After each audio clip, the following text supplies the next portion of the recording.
नमस्कार, लवकुश कुमार पांडे और आप देख रहे हैं दैनिक सोच। हम इस वक्त जो है पाटलिपुत्रा लोकसभा के मसौढ़ी में है और मसौढ़ी विधानसभा है और मसौढ़ी विधानसभा से जो विधायक हैं रेखा देवी जी, और इस बार जो है दो चेहरे हैं पाटलिपुत्रा से। एक जो है मीसा भारती है, लालू यादव के पुत्री हैं, और दूसरा जो है रामकृपाल यादव है। अब देखना यह है कि इस बार जो है जनता किसको पसंद कर रहे हैं और लोग जो है यहाँ से जो विधायक हैं ये जो है किस मुद्दा लेकर के जो है पब्लिक के पास जा रहे हैं, तो इनसे बातें करेंगे और किस तरह से जो है मीसा भारती की तरफ से अपना प्रचार में लगे हुए हैं, तो इनसे बातें करेंगे। सबसे पहले तो दैनिक सोच में आपका स्वागत है। सबसे पहले हम भी आपका चैनल का धन्यवाद देते हैं जी। अच्छा, आप लोग जो प्रचार कर रहे हैं तो किस मुद्दा को लेकर के और पब्लिक के पास जा रहे हैं? देखिए, हम लोग के तो बहुत सारा मुद्दा है, उतना आप लोग भी जान रहे हैं, सब लोग जा रहे हैं कितना मुद्दा हम लोग के पास। जिस तरह से ये एनडीए की सरकार, डबल इंजन की सरकार 17 साल में सभी पूरे बिहार को ठगने का काम किए हैं।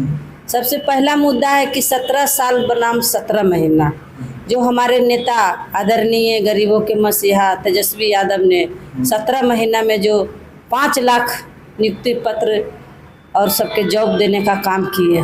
2020 के चुनाव में हमारे नेता 10 लाख के घोषणा किए थे और उन्होंने कहा था कि हम जब सरकार आएगा तो 10 लाख नौकरी देंगे। ठीक है। और उनका पढ़ाई, दवाई, कमाई, सिंचाई वाली सरकार हम लोग का मुद्दा था।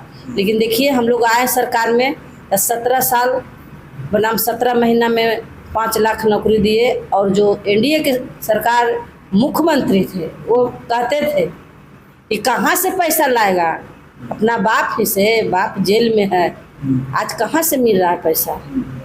आज नौकरी भी लोगों को मिला, नौकरी लोगों को मिला और 2 से 3 लाख नौकरी और किया हुआ। अच्छा। और रोक दिए माननीय मुख्यमंत्री ने, माने पलट मार गए, पलट गए, उधर चल गए। और बताइए, जनता के तो इन लोगों ने तो ठगने का काम किए हैं। हमारे प्रधानमंत्री 10 साल रहे सत्ता में और हम कहीं नहीं उनको सभा में सुनते हैं कि रोजगार के बात करते हैं या तो कोई वैकेंसी के बात करते हैं। खाली जुमलेबाजी करते हैं, सबके ठगने का काम किए, जुमला भाषण दिए। 15 लाख कहे कि सबके खाता में जाएगा, कहीं नहीं गया। आज सब लोग तरस और राशन सभी को दिया जा रहा है। नहीं, राशन कहाँ दिया जा रहा है, वो तो राशन के नाम पर भिखमंगा बना दिया हमारे सब जनता को।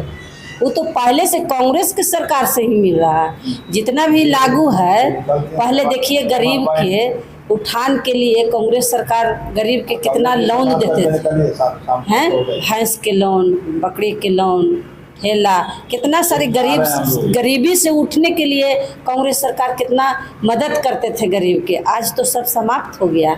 आज तो पूंजीपति का यह लोकतंत्र भी समाप्त होने वाला है। राजतंत्र लिया है अंबानी, अडवाणी, विजय माल्या, नीरव मोदी, वो सब देश चलाए हैं। प्रधानमंत्री कहाँ देश चलाए, तो बेच डाले, पूरे विभाग के बेच डाले हैं।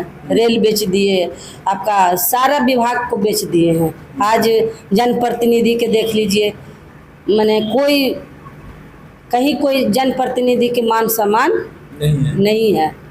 तो जैसा कि देख रहे थे, हमारे साथ मसौढ़ी विधानसभा के विधायक रेखा देवी थे और हमारे साथ कुछ कार्यकर्ता, उनसे बातें करेंगे। हमारे साथ कुछ कार्यकर्ता है, तो दैनिक सोच में आपका स्वागत है। किस मुद्दा को लेकर के जो है आप समाज के पास जा रहे हैं, लोगों के पास, और मीसा भारती को किस तरह से आप जिता रहे हैं, कितना वोटों से जीतेंगे? आपको पता है कि मोदी सरकार बिना मुद्दा का चुनाव लड़ता, अच्छा, जुमलेबाजी करता, झूठ बोलते हैं, अच्छा, और लोग के मुद्दा से भटकाते हैं।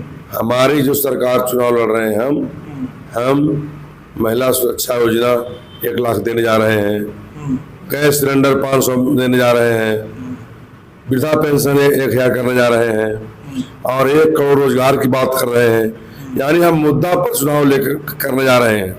जो ये पूंजीपतियों के, अडानी अंबानी के रुपया दे दिया, हम गरीब के बीच देने का काम कर रहे हैं ताकि हमारा देश गरीबी से ऊपर उठे।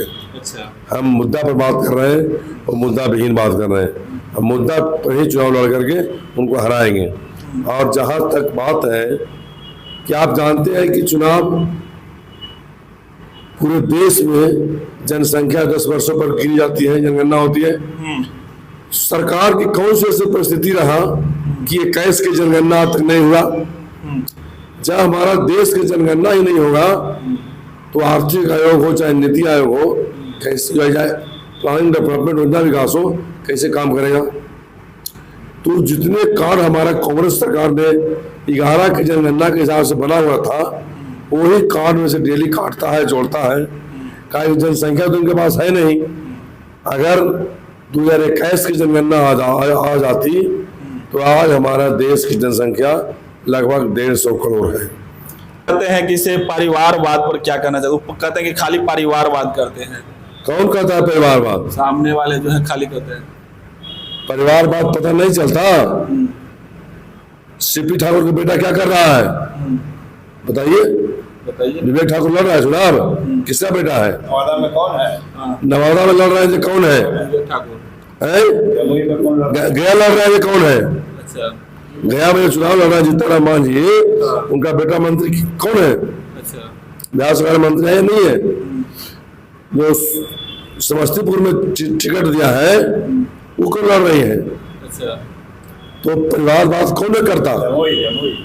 सारे लोग टिकट वो दे रहा है परिवारवाद हम पर लगा रहा है। टिकट तो परिवार वो दे रहा है, परिवार हम पर लग रहा है। तो मैंने इस बार कितना वोट से जिताने वाले हैं आप लोग? पाटलिपुत्रा जी जितना वोट आप सभी लोग समझ नहीं पा रहे होंगे उतना वोट से जीतेंगे। अंदाजा कुछ? अंदाज हम मसौड़ी अभी देख रहे हैं तो मसौड़ी हमें अनुमान लग रहा है, जितना बढ़िया हम लोग मेहनत कर रहे हैं, हमारे विधायिका जी कंपेयरिंग कर रहे हैं, लमसम 40,000 से ऊपर लीड मसौड़ी देने जा रहा है। थे हमारे साथ उपेंद्र मुखिया जी थे और हमारे साथ सहाय जी है, उनसे बातें करेंगे। वो कुछ लोग कह रहे हैं कि से फिर अगर लालू की सरकार बने, लालू का सरकार बनेगा तो फिर जंगल राज आ जाएगा। देखिए पत्रकार जी, लालू जी की सरकार ही आजादी के बाद से मंगल की सरकार थी, आम लोगों की सरकार थी। हैं आज आप देख रहे हैं कि अनुमंडल में, प्रखंड में, जिला में कहीं किसी का काम बगैर रिश्वत दिए हुए हो रहा है। एक समय था कि जब हम लोग थाना के गेट पर से चलते थे तो थाना प्रभारी कुर्सी साफ करके रखता था कि जनता मिलने आ रही है। आज जो थाना प्रभारी, नहीं तो आप थाना जाके देख लीजिए कि बैठने के लिए भी नहीं कहता है। आजाद हिंदू, एक बार तो 1947 में मेरा देश हुआ, लेकिन दूसरी बार यदि हिंदुस्तान के पिछड़ा, दलित, अकलियत में यदि संदेश दिया तो हमारे आदरणीय नेता लालू यादव ने दिया कि अब 1990 में दूसरी बार हिंदुस्तान को आज़ादी मिली और वो बोलने की आज़ादी मिली। आज उसी का उदाहरण है कि नीतीश जी, स्वयं नरेंद्र मोदी भी जो इस देश के प्रधानमंत्री बने हुए हैं वो लालू फार्मूला है। हाँ, उसके पहले कांग्रेस में कोई उच्च वर्ग, कोई मिडिल क्लास का, कोई दलित, कोई पिछड़ा, कोई अकलियत कभी प्रधानमंत्री नहीं होता। आपको याद होगा हमारे कांग्रेस में रामलखन बाबू बहुत वरिष्ठ नेता थे पार्टी के, लेकिन क्यों उनको मुख्यमंत्री नहीं बनाया गया आज तक? इसलिए कोई पिछड़ा थे। कांग्रेस में कौन मुख्यमंत्री थे? बिंदेश्वरी दुबे, भागवत झाजाद, चंद्रशेखर सिंह, डॉक्टर जगन्नाथ मिश्र। क्यों है? लालू प्रसाद का ही देन है कि पूरे हिंदुस्तान में एक हलचल मचा, दलित, पिछड़ा, कलियत सब एक मंच पर आया, लेकिन साजिश के तहत हमारे नेता को चारा घोटाले में फंसा करके और जेल में डाला। उसके बावजूद भी हम लोग नहीं हुए। तब सब कुछ के सामने वाले कहते हैं कि नौकरी, मंत्री कोई नौकरी देता है। अरे ये तो दुर्भाग्य है। लोग देख लें, यदि हमारे तेजस्वी जी नहीं होते तो 17 साल से क्या कर रहे थे? हाँ, उन्होंने बूढ़ा को एक्टिव बना दिया और पकड़ करके सचिवालय में बुला करके और फाइल बढ़वा करके और ऐसा ऐतिहासिक काम किया। 2 बार हम लोगों ने परीक्षा लिया, हमारे नेतृत्व में, तेजस्वी जी के नेतृत्व में 2 बार जल्दीबाजी में परीक्षा हुई, जल्दीबाजी में रिजल्ट हुआ और जल्दबाजी में नियुक्ति पत्र बटा। तीसरी बार में आप देखिए पेपरे लीक हो गया, कहाँ थे आप? इसलिए 5 लाख नौकरी का श्रेय हमारे नेता आदरणीय तेजस्वी प्रसाद यादव को जाता है और उसका श्रेय बिहार की जनता देने जा रही है कि आज नरेंद्र मोदी की पार्टी कहीं बिहार में वोट मांगने लायक भी नहीं है। हम 400 सीट जीतने जा रहे हैं, ये शुभ समाचार आपको हम देने जा रहे हैं। अगर आपकी सरकार बनता है तो बिहार की जनता क्या उम्मीद कर सकता है? अरे सब कुछ हम, सबसे पहले तो हम, हिंदुस्तान किसानों का देश है, सबसे पहले हम ईमानदारी करके संसद को गोल रख के MSP लागू करेंगे और किसान के आय को दोगुनी करेंगे।